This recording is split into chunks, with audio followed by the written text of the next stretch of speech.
Assalamualaikum warahmatullahi wabarakatuh semuanya. Selamat pagi, apa kabar hari ini kalian? Semoga sehat semuanya ya. Nah, tidak terasa hari ini adalah hari terakhir pembelajaran pada semester 1. Nah, semoga kalian tetap semangat karena ini hari terakhir.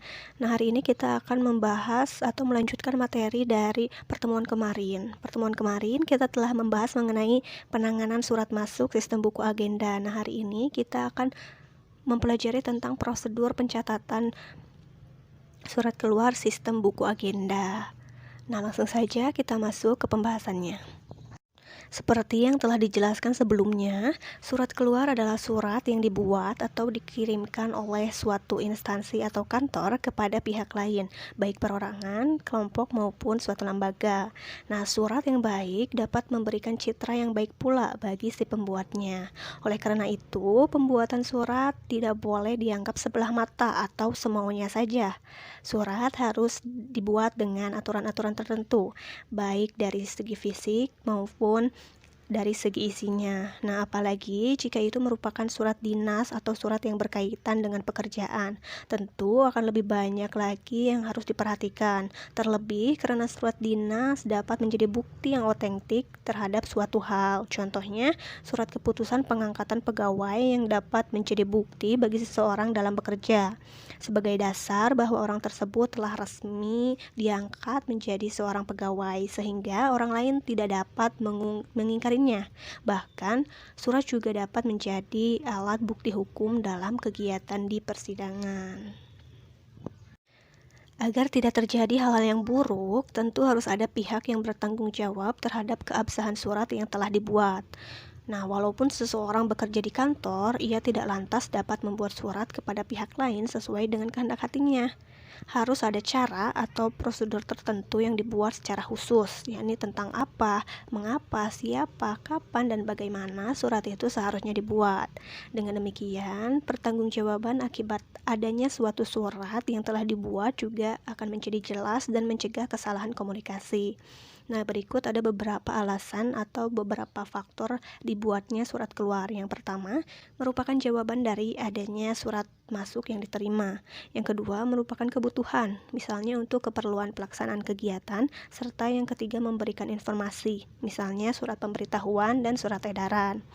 Nah, surat yang diterima oleh suatu kantor dari pihak lain harus mendapat penanganan yang baik. Begitu pula, surat yang dibuat oleh suatu kantor untuk pihak lain juga harus mendapat penanganan yang baik. Hal ini sangat penting agar surat yang dibuat dapat jelas dipergunakan dalam kegiatan berkomunikasi. Selain itu, penanganan yang baik membuat surat dapat dipertanggungjawabkan isinya dan keamanan informasinya di dalamnya tetap terjaga.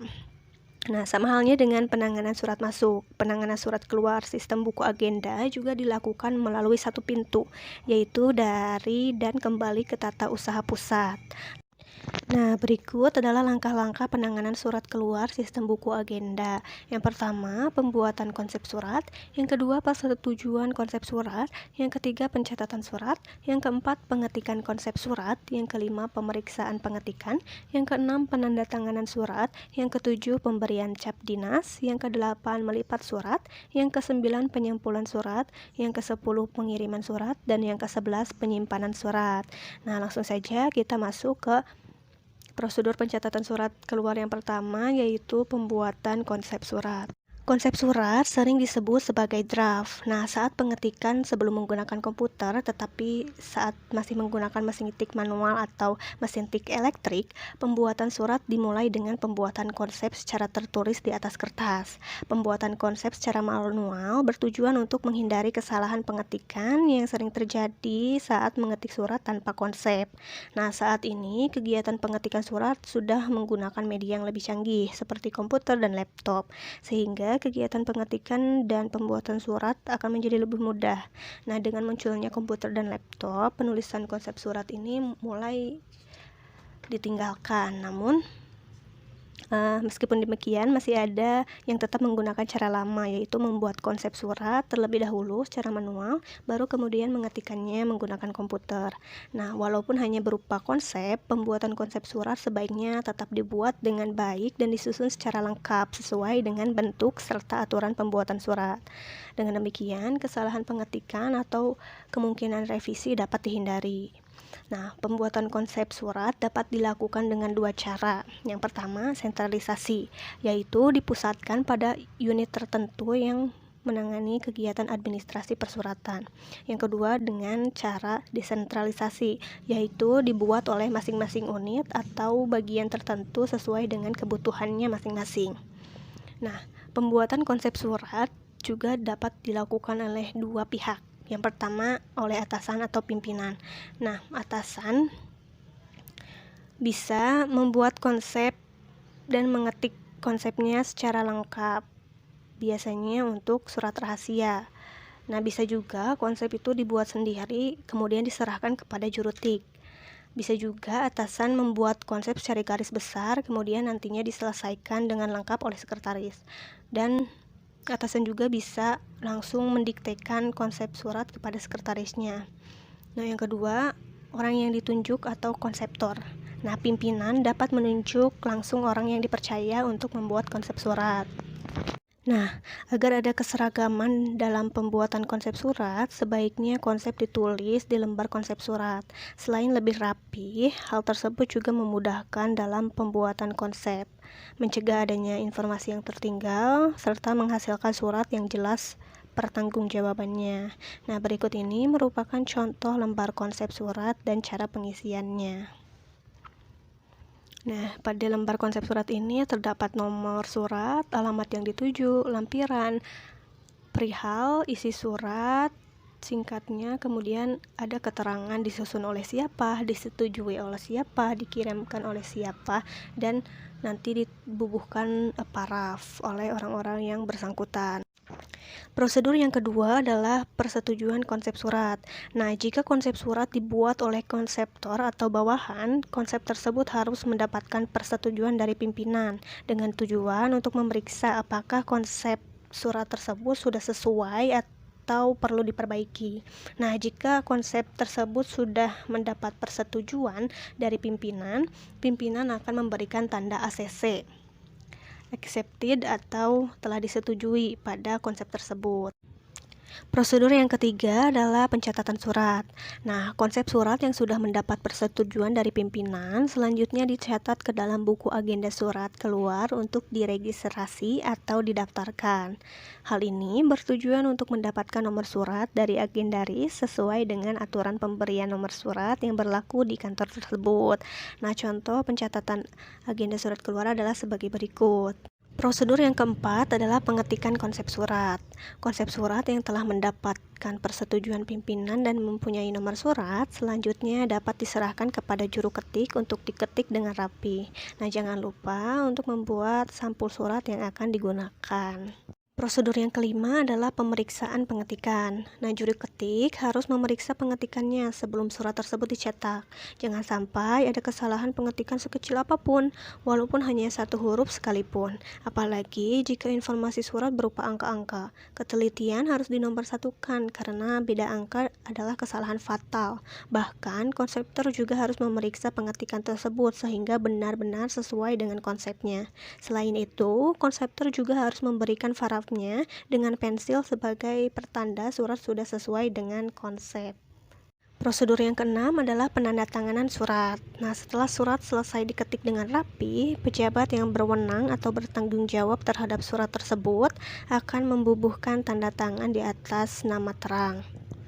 Prosedur yang ketujuh adalah pemberian cap dinas. Nah, surat yang telah ditandatangani oleh penanggung jawab selanjutnya akan diberi cap dinas atau stempel sebagai tanda sahnya surat. Surat yang tidak ada cap dinas atau stempel akan diragukan keabsahannya. Pemberian cap dinas dibubuhkan di sebelah kiri tanda tangan dengan menyinggung sedikit dari tanda tangan tersebut. Prosedur yang kedelapan adalah melipat surat. Nah, surat yang asli dikirim ke alamat yang dituju dan dilipat secara rapi menggunakan aturan melipat surat. Sementara itu, tembusan atau lembar kedua disimpan sebagai arsip tanpa dilipat karena akan disimpan dalam map atau folder di laci filing cabinet. Selain itu, surat yang nantinya akan dimasukkan ke dalam sampul berukuran besar tidak perlu dilipat. Melipat surat juga harus memperhatikan ukuran sampul yang akan digunakan. Prosedur yang kesembilan adalah penyampulan surat. Nah, surat yang telah dilipat rapi selanjutnya dimasukkan ke dalam sampul yang telah disediakan dan direkatkan dengan lem secara rapi. Selain itu, terdapat pula beberapa hal yang harus diperhatikan dalam kegiatan penyampulan surat. Di antaranya yang pertama, menggunakan kop surat untuk sampul surat. Yang kedua, cantumkan nomor surat jika diperlukan. Yang ketiga, jika sampul tidak menggunakan kop surat, nah harus dibubuhkan cap dinas atau stempel pada sampul di sebelah kiri. Dan yang terakhir adalah menempelkan perangko. Prosedur yang ke-10 adalah pengiriman surat. Pengiriman surat dapat dilakukan melalui 4 cara. Yang pertama, melalui kurir. Pada pengiriman surat melalui kurir, seorang kurir atau petugas pengiriman ditugaskan untuk mengantarkan surat secara langsung kepada pihak yang dituju. Saat penyerahan surat kepada orang yang dituju, petugas kurir meminta tanda tangan si penerima sebagai bukti bahwa surat sudah disampaikan dengan menggunakan buku ekspedisi ekstern. Nah, yang kedua, melalui pos. Pengiriman surat melalui pos dilakukan dengan mengantarkan surat secara langsung ke kantor pos dan menggunakan buku ekspedisi ekstern, dan yang nantinya akan diberi cap pos tempat. Nah, cap tersebut menunjukkan bukti bahwa surat tersebut telah dikirim melalui pos. Namun, jika kita hanya memasukkan surat ke dalam kotak pos yang tersedia di tempat umum, cukup dicatat saja dalam buku ekspedisi bahwa pengiriman dilakukan melalui kotak surat. Cara yang ketiga, melalui perusahaan jasa pengiriman. Nah, surat yang dikirim melalui jasa pengiriman atau ekspedisi diserahkan kepada pihak ekspedisi terkait dengan menggunakan buku ekspedisi ekstern.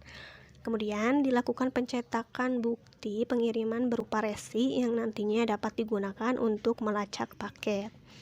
Nah, cara yang terakhir adalah melalui internet. Pengiriman surat menggunakan internet merupakan pilihan yang paling banyak digunakan saat ini. Selain praktis dan mudah, pengiriman email juga dianggap lebih cepat dan efisien. Selain itu, mengirim email juga memudahkan dalam melampirkan data pendukung surat, misalnya file, gambar, foto, ataupun rekaman video. Nah, dalam proses pengiriman surat, ada beberapa hal yang harus diperhatikan. Yang pertama, setiap surat harus dibuat minimal 2 lembar.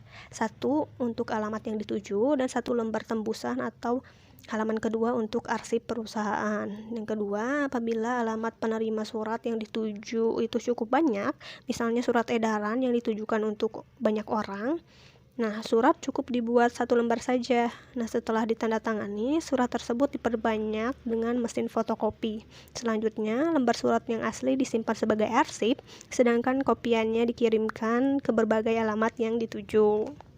Prosedur yang terakhir dalam penanganan surat keluar sistem buku agenda adalah penyimpanan surat. Nah, dalam pengiriman surat, keberadaan tembusan surat berfungsi sebagai arsip. Maksudnya, surat asli dikirimkan kepada alamat yang dituju, sedangkan tembusan atau lembar kedua dari surat tersebut dapat dipergunakan sebagai arsip perusahaan pengirim surat. Nah, penyimpanan surat dapat dilakukan dengan berbagai sistem, misalnya sistem abjad, sistem tanggal, sistem nomor, sistem subjek, dan sistem wilayah. Nah, sistem penyimpanan surat ini akan kita bahas pada semester berikutnya. Nah, itulah tadi materi mengenai penanganan surat keluar sistem buku agenda, yang menandakan bahwa berakhir juga pembelajaran kita pada semester ini. Nah, terima kasih kepada teman-teman yang selalu mengikuti pembelajaran mulai dari awal sampai hari ini. Nah, untuk minggu depan kita akan melaksanakan penilaian akhir semester atau PAS. Untuk itu, teman-teman harus selalu membaca, mengulang kembali materi-materi yang telah diberikan mulai dari awal sekolah sampai sekarang. Nah, supaya kalian akan mudah dalam mengerjakan soal-soal ujiannya. Nah, untuk itu Ibu berterima kasih sekali, dan untuk kalian semangat untuk ujiannya, sukses selalu. Wassalamualaikum warahmatullahi wabarakatuh.